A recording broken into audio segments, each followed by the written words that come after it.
isotan'Andriamanitra maika koa zafa ifona amin'Andriamanitra angataka amin'Andriamanitra. Zany no antony niantsona ny mpisorona teo amin'ny ara-pivavahana ary nidika teny mazava koa dia hoe mpanompo zany mpisorona zany ka dia mazay verina fa voninahiny aza mpanompo saingy mpanompon'Andriamanitra kosa fa tsy mpanompon'olona. Izany no mpisorona ary dia nisy ny mpisorona teo amin'ny testamenta taloha, nisy ny mpisorona teo amin'ny testamenta vaovao ary mitohy amin'ny fiangonan'ny fiangonana zany mandraka ankehitriny. Raha ambara tsotsotra dia ny pasteur ny mpisorona manelanelana ny olona amin'Andriamanitra, ny loholona, ny dekona, ny mpitoroteny, ny mpiandry sy ny sisa rehetra zay manao asa fisoronana dia antsoina hoe mpisorona avokoa izany. Be dehibe zany ny olona tsy raha hoe mpisorona ary zany no ilazana eto hoe Jesosy Kristy no mpisorona tsara indrindra. Ny epistily ho an'ny Hebreo dia tena anisan'izay mamofy izany fisoroana Jesosy Kristy zany. Ary na dia le amin'ny 7-7 ihany aza dia ahitantsika zavatra be dehibe manamafy amin'izany. Eo amin'ny 7 dia voalaza fa Jesosy Kristy dia mivavaka ho antsika hatrany tamin'ny andron'ny nofiny. Izy dia tia tany ary zany raha natao fivavahana sy fangatahana, zany no tao hoe mpisorona. Ny mahazatra antsika foana dia izao, raha hivavaka aza hivavaka ho amin'ny tenako aminy. Ary raha mbola hivavaka ihany aza farafabetsany hivavaka ho amin'ny ankohonako ao. Fa anio dia mampianatra antsika amin'ny tompo sokafo kokoa ny olona sy ny zavatra entinao ambavaka. Fa tena tompontsoa lehibe ho anao zany, mampisongotra anao zany, zany no nampisongotra ny Jesosy Kristy. Voalaza fa Jesosy Kristy dia nivavaka ho antsika hatrany fony izy tety an-tany, nivavaka ho antsika hatrany. Ry havana malala, za dia samy laza aminao fa itsika tsy raha iavo zao akoatra ny mivavaka nataontsika dia tsy tafajoro, tsy mahatsiaro an'Andriamanitra tahaka izao raha tsy misy mivavaka ho antsika. Tadio zay fo marina zany zao dia mba vavolombelona zany. Rehefa mba tonga mety nahana ny fahatamborana zay nahana ny ditra koa, fa rehefa tonga le hoe nanantona ny tompo dia memanohy teny tonga pasteur, fa tonga ny fijona vavolombelona samihafa ataon'ny olona manodidina. Fa misy olona lavitra koa nivavaka ao anao zay ka tena nivavaka ao anao zay ary tsy maro latsa-dranomaso kely ianao maheno an'izany. Raha izany koa moa ny ditrako sy ilay fomba fijeriko zasamorely zaty morakivy mora reraka ity, fa misy olona mivavaka moa. Ary alohan'ny andravana tanàna anankiray dia fomban'Andriamanitra ny manontany sao dia mba misy olona 50 ao, fa dia mba misy 5 30 enina dia 5 aza. Ka misy amintsika mety naniratsiran'Andriamanitra na nadino an'Andriamanitra, efa tokony hitsatoka ny famaky araka ny fomba filasy, fa ngamba atao amin'ny ankohonanao tao mbola misy anankiray tsy nitsahatra ny vavaka ao anao na manodidina anao, natao amin'ny fianakavianao, eny any amin'ny fiangonana izay nilaozanao. Ary tena misy herina zany enatrehan'Andriamanitra. Tompontsoa anao zany hoe tondram-bavaka ho an'ny afo zany, satria nao izy moa no atononao rehefa hivavaka ianao? Andriamanitra. Na le olona hafa ry ary no entina bavaka, ny fifandraisanao amin'Andriamanitra manjary ny atsara. Ary zany no tena mampiray an'Andriamanitra ray Jesosy Kristy. Fa tonga aza milaza hoe izao sy ny ray dia iray ihany. Voalaza amin'ny 7 fa Jesosy Kristy raha nivavaka ho an'ny olona rehetra, nivavaka ho antsika dia tsy mba hoe mivavabavaka imolotra ka hoe atao ty fa tsy maintsy atao, fa tena amin'ny fitaraony zany voalaza ao. Fangatahana nomban'ny fitarainana mafy, nomban'ny fitarainana mafy. Any amin'ny Romanina 9 dia ampianarina antsika fa raha ny marina na pasteur tsika na inona dia tsy haintsika ny vavaka tena tokony tononontsika, fa ny fanahy masina no manao azy sy mandika amin'izay vavaka ataontsika amin'ny fitarainana tsy azo tononona. Tsy haiko akory manonona amin'izany hoe izy tsy azo tononona. Tahaka izany koa nataon'i Jesosy mivavaka ho antsika. Eny ry havana malala, zay ampanetretena sy natrea amin'ny tompo no ilazana aminareo fa mampisorona dia mivavaka ho anareo, mahatsiaro anareo tokoa. Ary tsy mandeha ny fiainam-piangonana, tsy tonga ohatr'izao tsy tafazao ohatr'izao ianareo raha tsy misy mivavaka ao anareo koa. Fa eto dia mba mafy lavitra ary tsara lavitra noho ny mba vavaka ataonay ho anareo ny vavaka ao taon'i Jesosy Kristy. Tena miverimberina, tsy mba hoe efa nivavaka ho azy eka, fa tena miverimberina izany vavaka atao izany.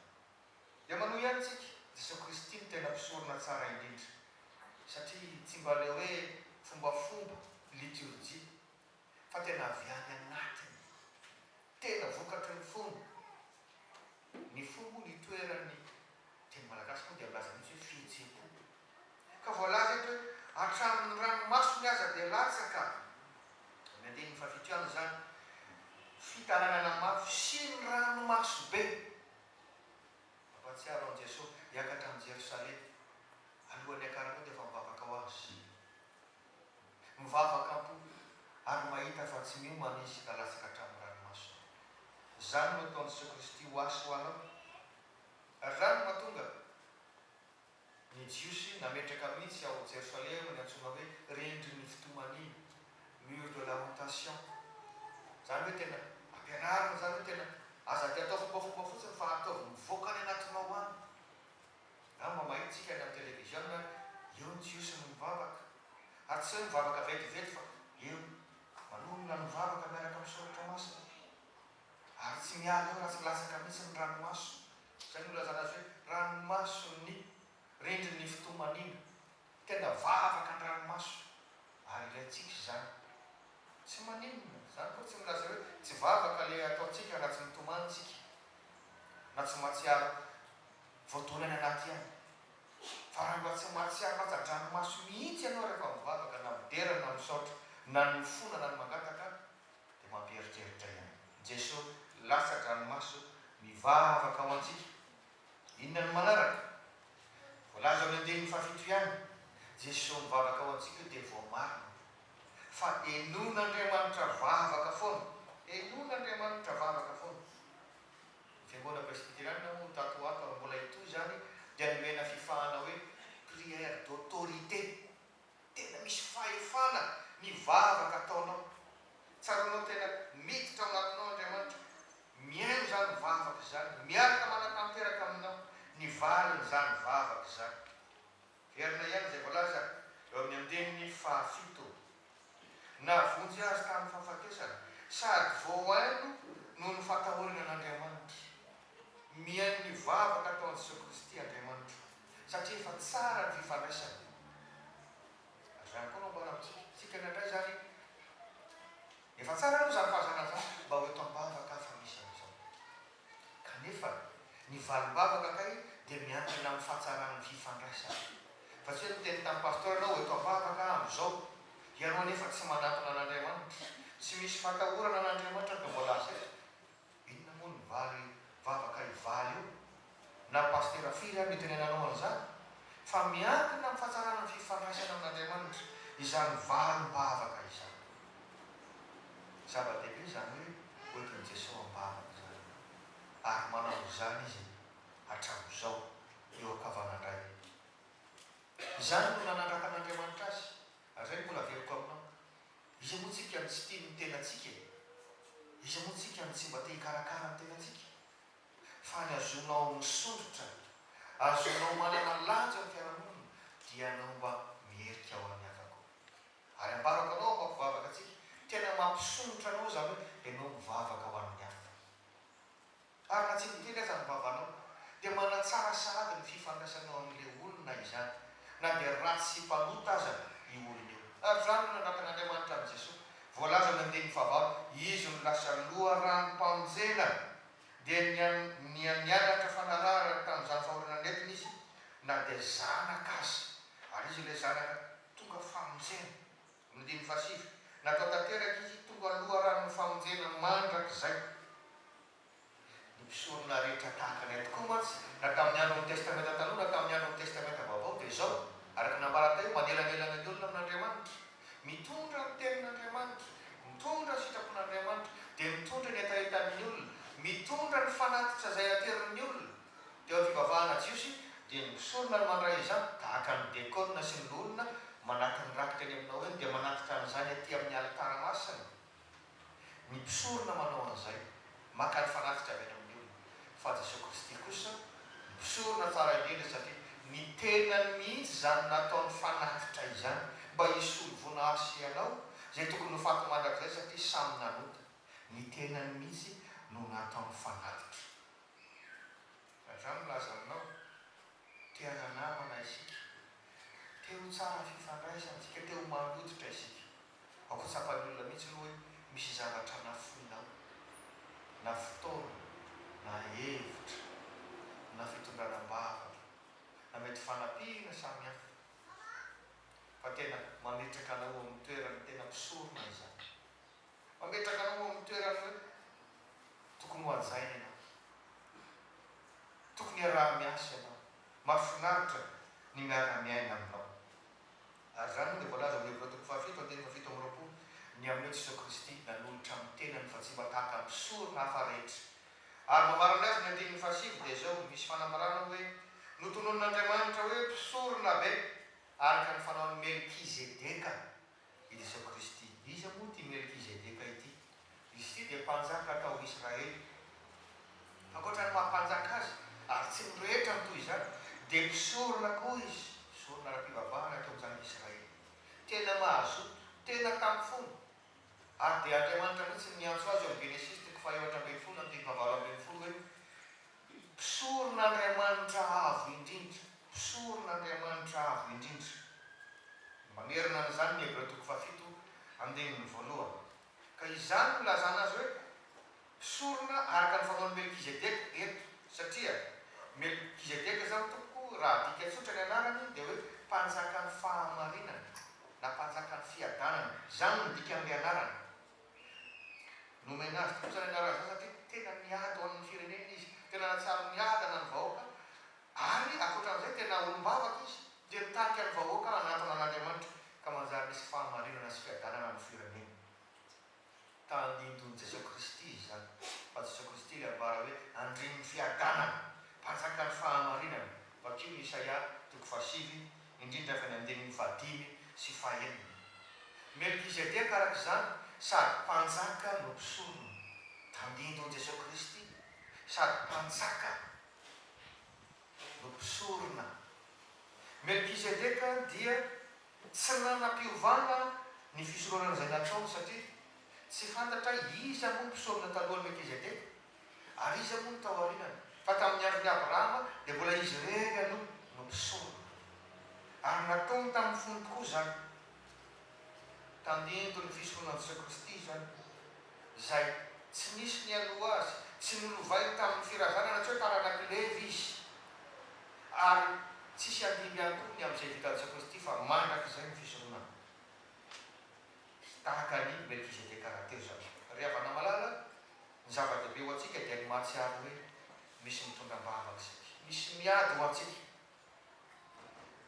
Miady ho antsika ny mpitondra fivavahana, ny mpitoroteny, ny mpiandry, ny mpamono samihafa ny olona, fa mbola hafa ny Jesosy Kristy. Izay mbola mety miemtra, izay mety mbola ahitana fahalemena, izay mety mbola kamokamo indraindray amin'izany. Fa Jesosy Kristy dia manao izany isan'andro ary misy vokany. Averiko, misy vokany eo amin'ny fiainantsika izany, indrindra raha mba miezaka manara-dinidono isika. Mampatsiaro ny tantaran'ny ramatoa anankiray antsoina hoe Monique, niaina tamin'ny taonjato faha-4. Nanambady izy tena mpivavaka, tena mafana fo amin'ny fivavahana, ary tamin'ny taonjato faha-4 zany dia mbola mitambatra tao amin'ny fiangonana katolika daholo ny fiangonana kristianina rehetra. Saingy izao naditra ny vadiny, tena nananakota ny ditra ny vadiny, fa tsy reraka izy nitondram-bavaka ny vadiny. Nandritry ny taona vitsivitsy ary dia gagalina, fa nanjary resy lahatra ty vadiny ity, nanjary tonga ny tany am-piangonana, tonga manazara fanompona tao am-piangonana. Fa tsy ny vadiny ihany, ny zanany kio antsoina hoe Augustin, tena tao anatin'ny ditra, naniratsira n'ity reniny ity noho ny fivavahana, nalaina nianatra, nandritry ny taona vitsivitsy. Fa nandritry izany taona vitsivitsy izany dia tsy mitsahatra mitondram-bavaka azy i Monique. ela ny ela, ny valy ny vavaka, niova fo eo Krista. Tonga nakany am-piangonana, nanjary nanova ny filiera izay nianarany ka nianatra ho tonga opera izy. Ary io le Saint Augustin malaza be eo amin'ny fiangonana katolika. Noho ny faharetana ny reniny nivavaka ho azy. Ka apetraka amintsika ny adidy masina fa misy vokany io fitondrana mambavaka io vavaka fangatahana na intercession teny frantsay. Ianao amin'ny tenanao atao fa zava-dehibe zany. Fa mahantra isika raha ho amin'ny tenantsika ihany nanaovantsika izany vavaka fangatahana zany. Zany hoe ny fiasan'ny vavaka ny marina dia mahery indrindra. Tsy mba hoe mahery fotsiny fa mahery indrindra. Mba raiso adidy zany. Ny farafahakeliny ny vady aman-jany atao tahaka ny ataon'ny Monique. Fa ianao ihany misy endrany vokany. Mijaly tsika rehefa maditra ny vady, maditra ny zanany. Ny mpiara-monina amintsika tsy tena manolo tena ny mpiara-manompo ao anatin'ny korala na ny sampana na ny fiangonana. Mahereza amin'ny fampitondram-bavaka. Fa mampiaraka antsika Jesosy Kristy dia tena mpisorona tsara indrindra ary mbola mivavaka ao antsika hatramin'izao.